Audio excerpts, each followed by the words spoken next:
Brace த Lord.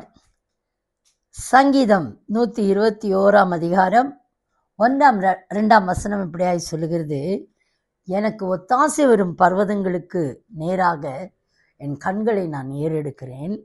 வானத்தையும் பூமியையும் உண்டாக்கின கர்த்தரிடத்திலிருந்து எனக்கு ஒத்தாசை வரும்.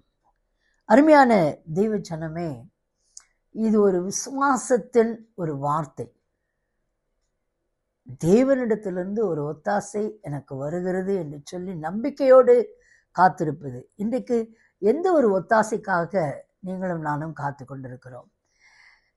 ஏதாவது ப்ரொமோஷனை குறித்தா, இல்லாட்டினா ஏதாவது சொத்துக்களை குறித்தா, அல்லாவிட்டால் ஏதோ ஒரு ஒத்தாசை, உங்களுக்கு தேவையான ஒரு ஒத்தாசை வேண்டும் என்று ஒருவேளை நாம் மனுஷரை பார்த்து கொண்டிருக்கலாம்.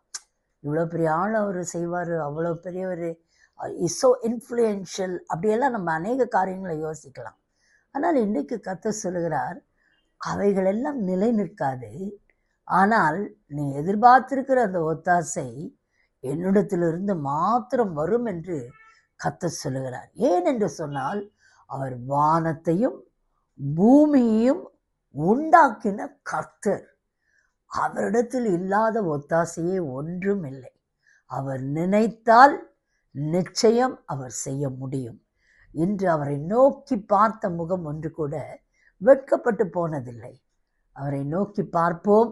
அந்த ஒத்தாசை எதுவாயிருந்தாலும் இன்றைக்கு கர்த்தர் உங்களுக்கு அதை வாய்க்க பண்ணுகிறேன் என்று சொல்லுகிறார். May God bless you with His prophetic word today. Amen.